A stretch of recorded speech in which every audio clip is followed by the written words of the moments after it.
Hello, welcome to dotWAVE. I'm your host, Josh, aka Souma. This is a space dedicated to the deeper frequencies of progressive and melodic house and the minds that create them. Music is how we process the world, and on this show, we don't just break down the production, we look at the reality of being an artist. We're talking about the highs of creative breakthrough, the self-doubt, and how mental health shapes the art that we put out into the world. Join me in talking to your favorite artists about music, life, and everything in between. In today's episode, I spoke with Cloudcage. He is a fellow New England-based artist who has quickly proven his love for the scene is unmatched. Thank you so much for taking the time to be here. I appreciate you having me. This is great. So the thing that I kind of wanted to start with that I'm curious about is, was there like a specific either a moment in your life or like a specific song that you can recall that, you know, either that song or that moment you just kind of were like, this is it, this is what got me into like house music and like melodic? Like 3 answers, if that's okay with you. Yeah, that's fine. So the story I tell everyone, because it's the only story that exists, is I had to ride the bus starting in 6th grade, and I quickly found out I didn't like talking to people. And so I discovered the radio, which at the time, I'm from Boston, so it was 103.3. Yep. And so it was just a pop music station. And they were playing, like, this was when Gangnam Style was big, like 2012, 2013. I can't name a single other song from that time period. Blurred Lines was another one that came on every 5 minutes, and I hated that song. But once in a while, they would play music that I was into more than the rest of them. And this was when I was trying to figure out, like, what I really enjoyed listening to. Like, I grew up on, like, alt rock. It was my dad's taste. It became my taste. I grew up on that. But I started listening to the radio, and there were songs coming on that eventually I'd come to know as progressive house music or commercial house music. And one of those songs, and this is the first one on my list, is Don't You Worry Child by Swedish House Mafia. I think that was a lot of people's gateway drugs into For sure. Yeah. house music. Around the same time, there was a little, I mean, that's when I started to realize there was something about dance music and house music specifically. It's kind of the only one I knew about aside from, I'd watched video game videos on YouTube. I knew who Skrillex was, but Right. Yep. so there was a little video game that came around a couple years, like around then, called Forza Horizon. Yes. And I'm pretty sure everybody's played this game. And if you haven't, you open up the game and there's like a Ford something and it's panning, the camera's panning around. And I was trying to figure out for so long what the song that was playing was, because I was like, this is the music I like to listen to. I just didn't know what it was called, didn't know where to find more of it. It was Porter Robinson's Language, which I now regard as a top 10 song probably ever made and might never be Easily. topped by. Absolutely. I have a very bold take in that he hasn't topped it. And I don't know if he will, because there are very few perfect songs that exist, and that's one of them. Yep. I agree. And so that's when I really started getting interested in dance music. Like those 2 songs, I specifically remember having just reactions to them that was like, this is more than what I thought, electronic music could be. Right. And so that's when I really got into it. I was watching a lot of Minecraft at the time. So everybody was using Monster Cat music. So I found Monster Cat through that. And like the radio happened, obviously, who was it? There was Cash Cash songs on the radio I was into. There was, Alesso, Tiesto. Those are my introductions to all these guys, was through the radio. And it wasn't until like 2015, 2016 when I started to really dive deep into different types of electronic music, thanks in part to like my discovery from Forza Horizon and then subsequent games and media that I kept intaking. And around 2018, I had been a fan of coincidentally, the place that I work now, the record label Monster Cat, for a couple years. And I was a regular on their subreddit, which, Reddit's an absolute dumpster fire, but I did discover some really good music on that website. Not Yeah. their Oh yeah. subreddit, just Reddit as a whole. But everyone's telling me listen to this album by Nigel Good. And Yeah. one day I sat down at my desk, and this is after I had decided to start tinkering with music production. And I just played the first track. It starts off of his 2015 album Space Cadet.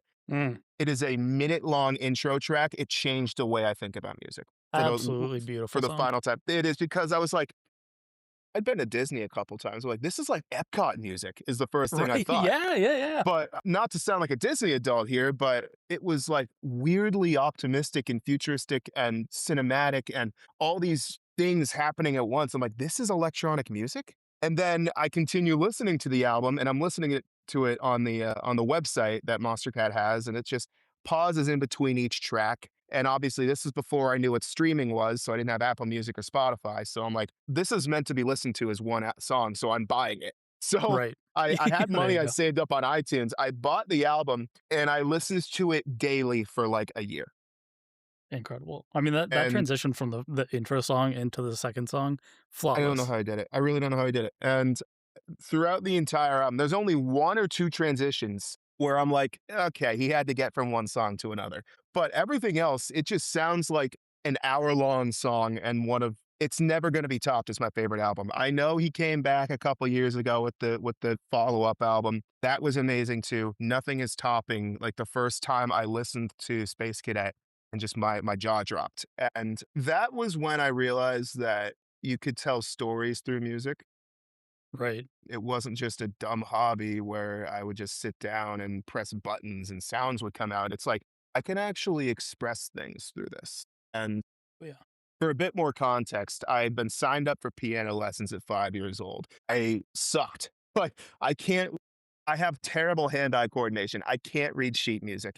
And so I was flubbing every time. And so eventually, I was just like, why am I learning to read sheet music when I'm never going to figure out how to do this? So that's when I just started playing around and writing songs from memory. And I performed one at my fifth grade talent show. And that was the first song I ever wrote. And then a couple years later, I discovered GarageBand and I started producing songs on GarageBand and eventually saved up enough snow shoveling money to buy Logic Pro X, which I still use to this day. And it was just from a desire of being able to express myself, but also to create things, create music. I mean, it's always been one of my deepest passions, if not the deepest. So, Right. but when I It's heard Space Cadet for the first time, I was like, yeah, no, this is something more. And that's really what yeah. drew me to progressive house and subsequently melodic house, I think, more than anything else, because it was like the sound design, the chord progressions, the atmospheres, everything in that album there's not a song in there that I would not consider perfect. Yeah. Hard Perfectly agree. made. And same goes with his previous album, Nothing Out Here But nothing is out here. I mean, I discovered that a few just years later on. I was like, where oh has my this god. been all my life? Like, I Yeah. mean, it's not mixed, whatever. Like there are some songs in there I don't love. That's just how an album goes. But that album's gotta be over 10 years old at this point. And there are Yeah. songs that could release today and I wouldn't bat an eye. Yeah. I mean, his production level has always been spectacular. Percussion, super crisp, like I mean, yeah. I've, had the very fortunate chance to actually get to know him over the past couple years. And when I tell you that there is not a more humble human being on this planet, yeah. I mean, and like this is his side hustle. That's what gets me. It's like he's Yeah. doing this for Yeah. fun.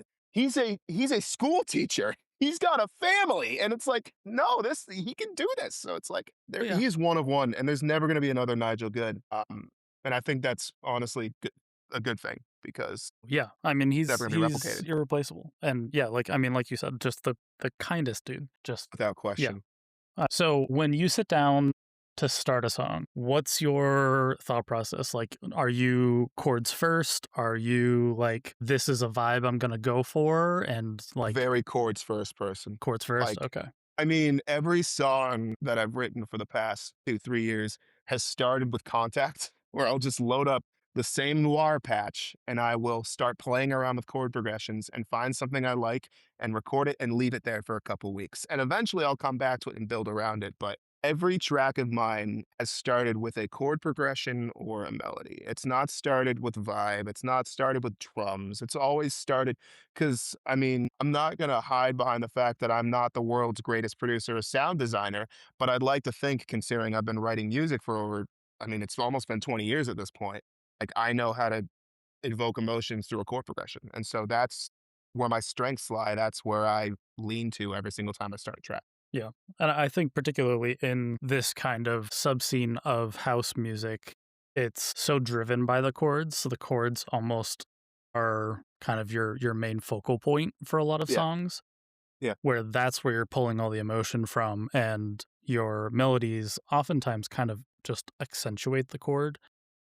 Yeah, yeah, and I mean, the second, like, I started like, I started playing around with sustained chords and diminished chords, and it's like there's so much you can do with chords before you even get into anything else, and I think nailing that progression to not only, like, be good harmonically, but to make sense timing-wise, like, when each chord Yeah. hits, I think that's the most important part of a track for me. Yeah, I think being creative with the timing on your chords is something that I think a lot of beginner producers tend to overlook, because you can have a gorgeous chord progression, but if you're just doing every time on the one, it kind of loses a little bit of that flair and that flavor, but you can switch up the timing and all of a sudden it comes to life and gives you room to play around more with the melody. And I mean, it makes a huge difference. I mean, I completely agree with you there. All right, so in general, like melodic house, Yeah.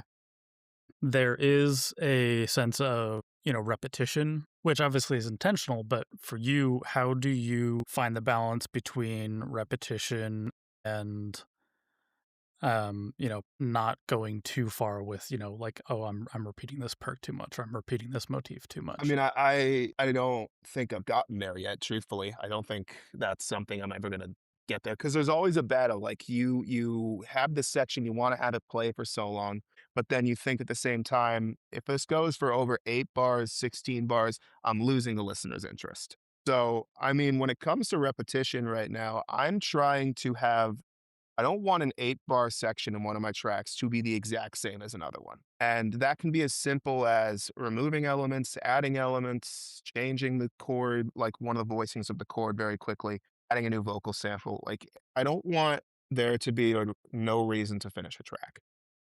Right.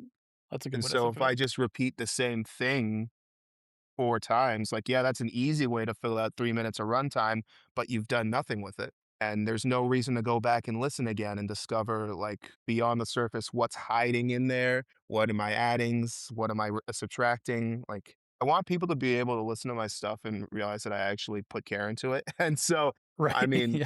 I think copy and pasting 8 bars is the easy route, but it's like that's the easy route. Like, I don't wanna do things easy. I wanna do things to where they're worth listening to and worth listening to several times at that. So, I think just with that in mind, another thing I've actually really caught on in the past couple years is, like, I think everybody's noticing that tracks are getting shorter. Yeah. I mean, and I think part of that has to do with the rise of short form content. The fact that we were all locked inside for a year in 2020 and forced to doom scroll kind of completely Yeah. screwed everybody's brain up, but it That also did attention span is permanent gone. damage to the music industry. And I don't think that's necessarily a bad thing, if I'm being completely honest with you, because now you're just seeing, instead of tracks starting with intros, you're seeing a bunch of tracks jump in immediately with the chorus and then go back to the intro because they know their listeners have no attention span. So I have to keep that in mind as well when I'm writing something. It's like, if I add another 8 bars to this section, is somebody going to stop listening? Yeah. And I It's mean, it's I about don't like keeping having to that ask that attention question, but that's span. the world we live in, right? Like, there's not much we can do about that. Yeah, yeah, that is true, and I think in some ways, like you said, there's some good aspects where it's causing people to break that kind of classic pop mold and play around with the layout and the arrangement, and that's, in my opinion, that's kind of the point, is like, if you're being artistic and you're making music, find the rule and then break it, Yeah, because exactly. that's what's gonna give you something that is different and that is fun, and that's kind of the whole point.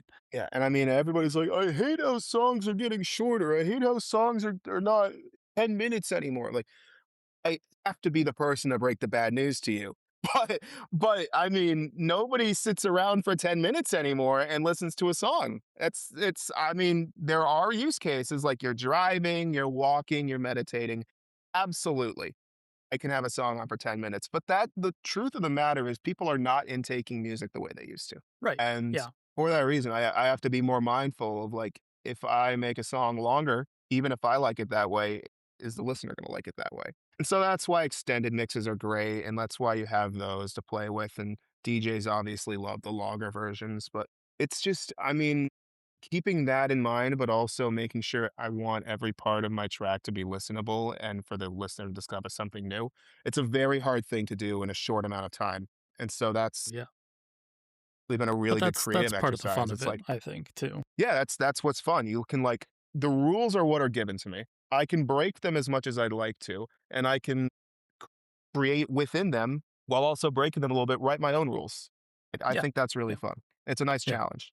And that's it's one of my favorite things recently is just adding some small part to a song that is intentionally not in your face, but that really kind of, whatever emotion I'm going for really strikes that chord, pun intended. The singer. And that was bad. I'm sorry. No, that was good. But, like something that really, really hits that emotion and it happens once. And Yeah, even the first time you listen to it, you might not notice. But if you listen to the song again, you might notice. And then for me, I love those moments in songs where something stands out to me. And then I'm like, well, now I have to listen to the song again because I want to hear that absolutely. one part again. That And I that one mean, 5 second like moment. absolutely, dude. It's one of Absolutely. my favorite things. I mean, that is something I think more people should be doing is like doing something once. And for that reason, you want to hear that part again, you got to listen to the track again. That's another stream to me. No, no, but Yeah. seriously, I Thank you think, for that other 0.001 cent. thank you, Daniel Eck. I believe he stepped down, but that's a conversation for another time. Yeah. Yeah, true. No, I mean, there's, even though like the game is changing so quickly, there's always ways to be unique within the formula that's given to you. Yeah. And I Absolutely. think you conform to the formula, you're going nowhere with it. So you got to break the rules a little bit while also staying within the confines of what people are going to listen to. I think Right. Yeah. that's what I've been going back and forth with over the past couple years of producing here. It's like the genre I produce is so oversaturated and nobody's going to tell you differently. So Right. to build out a style, a calling card, those change over time too, but things that people come back and listen to one of my songs and they know it's me, that's something that takes time to build. Yeah. And Absolutely. so, yeah, I mean, It takes time, again, it another takes effort. long-winded answer, but we've got, I just try to keep things randomly, Yeah. have them pop up, have them go away. You want to hear it again, you got to listen again. Yeah. No, I love that. I'm right there with you. What would you say, if anything, is a VST or Boy. effect plugin that has become your go-to recently? It doesn't have to be like your consistent staple over the years, but like Yeah, yeah. something you discovered recently that you're like, I love Hmm. this. I'm not gonna say Serum or Diva or Silent because everybody says that and everybody uses them, and there's a reason for that. They're great synths, and Very true. especially love Serum 2 as of late. Like, I'm trying to get better at sound design, and I'm a very visual learner, so being able to actually drag parameters and modulators everywhere, that is Yeah. super good for me, but All praise give Steve you a Duda. couple good ones and just show you the art of like using what you have, but also like, being able to go out and find cool plugins. So the first thing I'll say is Logic Pro X's Space Designer. It I am is unfamiliar. it is a stock reverb. You do not pay an extra cent for it, and it is the reverb that I use on all of my songs. I don't use another reverb. I don't use Wow. Valhalla. Sometimes I'll use another stock Logic reverb, but I have just gotten into such a rhythm over the past 10 years with the exact sound I like from it and just go Right. from there. And I have a bunch of other reverbs on my computer as well. Like I've got some Valhalla stuff, I've got other companies out there. I've got everything out there. But I keep going back to Space Designer. And it's like, why did I spend money on all these other plugins before learning how to use the one that I want to use the most? So I mean, again, there is some really good stuff hiding under the hood of whatever DAW you're using. I don't care if it's Ableton, Logic, FL. There are great plugins in there that you just need to discover, and 9 out of 10 times they will do exactly what you need them to do. And for space Absolutely. designer, I find the EQ super intuitive, even though everyone's like, oh, all Logic EQs are bad, which they don't have a built-in dynamic EQ or they don't have like super in-depth like bands or whatever, but it gets the job done because it's super easy to cut all the low end out of my EQ for my Right. reverb. But I mean, I just find the user face super intuitive. I find it, produces a really good reverb, whether you're going for like a super quick like room reverb or like there's one preset that I spam on every track and it's called Dome. There's a free secret for everybody listening. I use the Dome preset on like all of my songs to give a really just washed out feel to most, if not all, of the sounds I'm using on a track. Yeah. Get that really spacious feel. Yeah, I mean, it gets the job done very well. And I'm sure there's more about it that I need to explore and discover. Now, another plugin that I bought, so again, this is not to say that you only need to use what's in front of you. Like you can also absolutely go on the open market and see what you can get out there. I'm gonna say Soothe too. And everybody's gonna be like, it's such a basic answer. Yeah, it's a basic answer because it's good. It It is it good, does yeah. it does what it does extremely well, and I've found my mix downs to be way cleaner recently just because I can now easily get those annoying resonant frequencies out. There's nothing like that in stock Logic. Like, you have to get an external plugin for something like dynamic resonancy, dynamic EQE. I think Sooth 2 is one of the best on the market. There's another really good one out there called Smooth Operator Pro by Baby Audio that I use sometimes to change it up a bit. That one's a little bit more in depth as well, so there's, like, more things you can do with it. But, like, when you just need to reduce the amount of resonance you have on something, I think Sooth 2 is, like, the best. And I'm aware Sooth 3 exists, and I'm not upgrading, and there's a specific reason why. So, That's fair. That's valid. I mean, I it's don't like going from fantastic 2 plugin. knobs to 1. Like, I want more control, and it's like, "We've made it easier for you to shape everything." I'm like, "No. No, It's you like, I didn't. don't need that. I You need I control. don't need that. I'm not paying another $200 for 1 knob. Like, I'm Right. sorry, guys. I love what you do as a company. I appreciate everything Let you've me pay done for more me. money and lose a I knob. you don't people swear by Soothe 3. I'm like, There's no need. There's really no need." Yeah. I don't I know. Maybe mean, one day it'll especially go if on it sale, works. and I'll just bite the bullet on it, but yeah. Valid, super valid. You want I was one speaking more? to oh, yeah, give me more. You want one more little a plugin I've been liking recently? Always. Sky Keys, and that's a bit of a deeper cut, but if you're on Music Producer Instagram, you know. Yeah? There's a guy out there who has painstakingly recorded so many analog synths and just put them into a sampler. And yeah, I know there's a lot of those out there. Like Analog Lab is great. I want to get Omnisphere 3. I've heard that's amazing, even though I need to like partition my hard drive for it. But Sky Keys has some of the best sounding sounds I have ever used. I'll give you an example. Everything in its right place by Radiohead, there is a rip-off pluck for it in there, and it is unbelievable. Wow. It's unbelievable. I think Ben Bomer used it on Rust. 99% sure that's the main lead, and that's one of the biggest songs from the past couple years in this genre. So For sure. Sky Keys is another one I'd absolutely suggest to anybody, and it's reasonably priced too. They're running sales all the time. You're getting great sounds. Yeah, it's the place where it's lacking is parameters. Like you can't really do much with the sounds, but it's a sampler. Like, what did you expect? Like, you didn't record the sounds. There's a reason you're buying this. It's because you want these sounds, and you're Yeah. just going to be able to play with them. So it's a And really yeah, inspiring plugin. it's a great Really price good. for what it is, and you get so many iconic sounds from it, Dude, and I there's so got it much you on can do sale for with that. 30 bucks. Like one of the best purchases I've Wow. ever made. Yeah, that's It's a still steal. on sale for 40 right now as we record. So Is it go really? over there. It is. Yeah, I think that they just run sales all the time and I completely Yeah, mess with look at it. that. Yeah. Yeah. I I mean, mean, they're originally using a 130. Jupiter 8 Prophet 6. They're using a Sub 37, which I'll never be able to own because it's so expensive. It's great. It's a great synth. Yeah. I am a big fan of that. That is a bit of a deeper cut because I haven't Yeah, heard I anyone knew mention you that. knew ball. I'm not surprised. It's great. I mean, there's nothing else to say about it. It's outstanding. So when it comes to kind of keeping things fresh for yourself in terms of like having inspiration to make something and, finding the sounds that you want to find, do you tend to give yourself restrictions? Like, I'm only going to use X number of synths, or like, are you kind of the opposite where you're like, give me all the samples, give me all the If I presets, let me if go and explore? I mean, I can answer this by saying I have one of the largest sample libraries out of anybody I know. Like, I'm a hoarder. It's a problem. It's a legitimate problem. But I feel that. at the same time, I'm the kind of person who's like, oh, this is a nice rap drum sound pack. I could use that one day, and I just never use it. But Yeah. I think the problem is like I deal with really, really bad anxiety. And one of the things that I keep telling myself is making music is not supposed to be a source of my anxiety. It never should be. And so by placing restrictions on what I can and cannot do when I'm in a creative space, that just adds stress that I don't need. Right.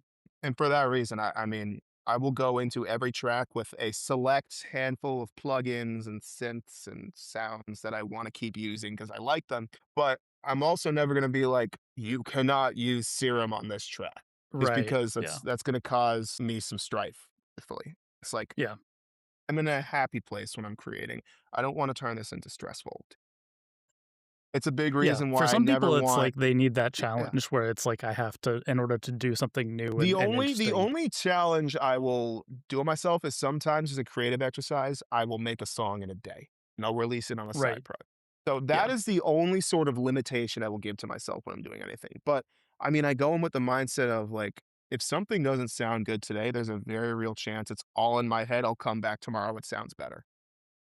Yeah. So I think one of the biggest things you can do, especially as if you're a newer artist who's kind of coming into this thing, is learn patience, learn to give yourself time. Like, you came up with something and you're excited about it and you want to just throw it out there, or, you get to a point where you're stuck and then you're like, all right, I'm never going to finish this. And you just throw it away or throw it to the side. Give yourself time and come back to it. And it almost always sounds better. And you'll almost always have more inspiration and more ideas, and you're not going to be stuck in that same cycle. absolutely, man. So let's see. If you have one, what is a song that you would say you had the most difficulty finishing, and what got you to the end? Jeez, I mean, I could answer that about like half my songs, truthfully. Same. I put out a song called Before I Sleep on Enhanced a couple years ago, and that took me a very long time to create. And I really couldn't tell you why. I think I just got into a mindset where I was like, nobody's going to take this. Like, I was getting rejected from a bunch of labels. I wasn't doing great. It's like, all right, time to let this one rot for a minute. And I eventually, what I did was I just decided to get out of my head and send it to a couple random emails I had. And Enhance took it out of nowhere. I didn't expect it. And it became one of my biggest songs to this day. So That's I awesome. think it was just a proof to me that, like, even if things are not looking the best at the moment, know, just need just need to figure that out and give Yeah. it some time, Just, and maybe it's out there for somebody. I think that's the biggest that's one of them. There are a couple others. It took me literal eons to complete. Like any larger project I do, EP, whatever, that takes me 6+ months, and that's just because I wanna get it right. But with that one, it was more so just demotivation, and eventually it's like, "Get out of your head and just send it around, see what happens," and it worked. right. The biggest thing is getting out of your own head with it. It's a difficult thing to do, but it makes a difference. Yeah, man, I mean, it's difficult. As you said, you deal with anxiety, which I'm right there with you on that. How do you think mental health in general plays into like your music and being an artist and Completely. musician in general? Music is my coping mechanism. Like, this is Same. how I see the world. This is how I feel the world. This is how I'm able to do what I do. So, I mean, I was diagnosed with leukemia 2019, and I won't go into that whole story, but I mean, that does screw you up mentally to the point Right. where I didn't write anything in 2019, and I almost was like, "I'm done." Like, that was when I was going under a different alias, and I was like, I just if I don't know how much time I have left, like, why am I spending it writing music when I could be with my family and friends? Thankfully, I'm okay, I'm cured, but I think around when I was getting better was when I realized I wanted to do something more with music and, like, actually try to turn my project into, like, something that can maybe help people or maybe inspire people to. Because, like, if I made it out of that, then somebody else could. That's the whole mindset I go by these days, and but, I mean, I can't lie to you, it's there are days when it's like, I don't wanna write anything. because everything I want to write has already been written, or I'm just sick of the constant doom strolling and everybody around me posting their wins and I have nothing to share. And I've been in really dark places over the past couple years sometimes. I've written really good songs out of it. I've written really bad songs out of it. But I'll say it again. It's like music is the way that I'm able to cope with who I am right now and what has happened to me, how I'm able to move forward. Yeah, And, I think you know, I think it's it's such a always a huge that outlet. is completely always evolving. Right. Yeah, Yeah, man. It's that's it's not important. it's not an easy thing, sometimes, like, I constantly struggle with the mindset of, like, what am I doing, you know? Like, have I'm on a second chance at life, and this is how I'm choosing to spend it, really? Or should I just get a stable job, stable anything that I hate, but at least I'm making a paycheck? Or, you know, actually do something that I'm proud of. And I think that's what keeps me going. It's like I shouldn't be here right now. I think that as morbid as it sounds is very much the truth. I should not be here right now. And with that mindset comes the ability to be like, so if I overcame those odds, I can really do anything I want. Right.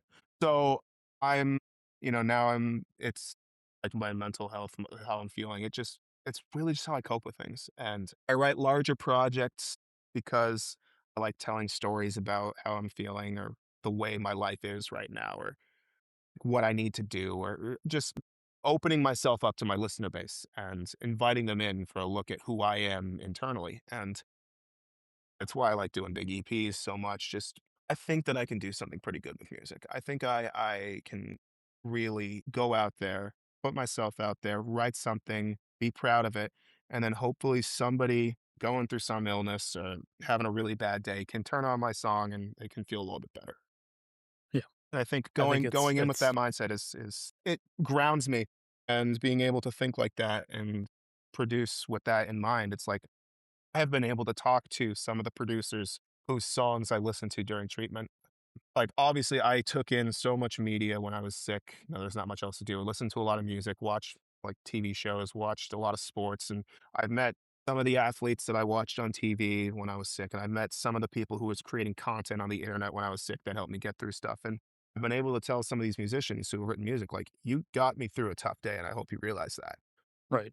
I mean, that's And the I biggest don't thing in the think world to I'll hear. ever understand how it feels to be that person whose music can help somebody out through a tough day just because I have my own insight there. But I Right. just hope I'm helping in some way. I just hope that's what I'm doing. Yeah. I mean, it's I think that's one of my favorite things about music is that it not only is it having an effect and healing the person who's listening to it, but it often is doing exactly the same for the person who's making it.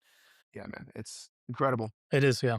It really and speaking of, being able to kind of share yourself through music, when you make music, do you have not sure the best way to word this, but do you have like a specific vibe or aesthetic or like a visual in your head where you're making something and you're like, this is like in my head, I'm on a beach, or in my head, I'm driving through Tokyo at night. Like, do you I don't have really something? sometimes, I guess, not all the times. Okay.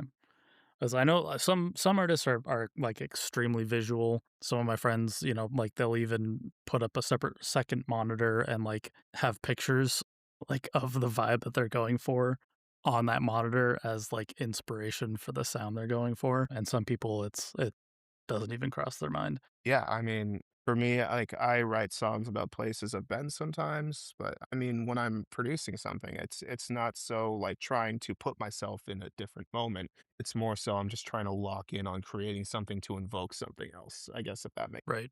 Yeah, no, that makes sense. All right, so we'll go into a little bit of a quick fire as we start to wrap things up here. cool, let's do it. You have the choice to only use one for the rest of your time making music: headphones or studio monitors. Headphones. That's Headphones. not. I mean, studio monitors with no room treatment is there's no point, right? Yeah, that's true. Meanwhile, you get your own little world inside your headphones. Like a good pair of headphones, that's all you need. Yeah, agreed. Daytime studio session or late night studio session? Jeez, it's a good question because I think I've always written my good songs during the day. I do because like I mean, I'll write chord progressions at night, but all the really good production happens during the day. Interesting. You were the first person that I've heard say that. Let's see. If you had to choose one and doing so meant you couldn't use the other, would you choose reverb or delay? Reverb, Reverb. Okay. very easy. What is one piece of advice that you would give to a producer who's starting in this like little subgenre of ours? Try not to get discouraged. I mean, try to put you into every song you do. Like, don't do it for money, do it for yourself. Create what you want to have been created. It's not existing, or if it is existing.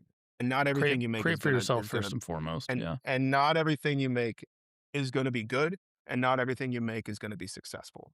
So just keep that in mind and be kind to yourself. Yeah. Emphasis on be kind to yourself. And then finally, what are you working on now that you're really excited for people to hear, Okay. see, learn about in the future? I gotta be really careful with my wording here because I mean, I'm shaping up for probably my biggest release ever in a couple of months in Ooh, August. So super that's exciting. happening. And then another larger project afterwards. So that's what the rest of my year and early next year is gonna look like. But yeah, I Awesome. don't want to spoil the surprise because some things that I never thought would happen are happening. So we will see. Ooh, okay. A little bit of a teaser there. Love it. I feel like I'm a YouTuber. I'm just like find out what Yeah, happens next. yeah, that's great. If there's anything else that you want to share or say or shout out, you're welcome to before I stop recording. I mean, thank you for supporting me and thank you for having me on. And I owe it all to listeners too, who really let me just do what I want to do for a living. It's pretty unbelievable. It's a It's the dream come dream. true, and it's not possible without all of you. So thank you. Love it. Thanks for listening to dotWAVE. If you enjoyed this episode, feel free to subscribe and share this with someone you know who'd enjoy it. Most importantly, keep creating. Production, recording, editing, music, and artwork by Souma.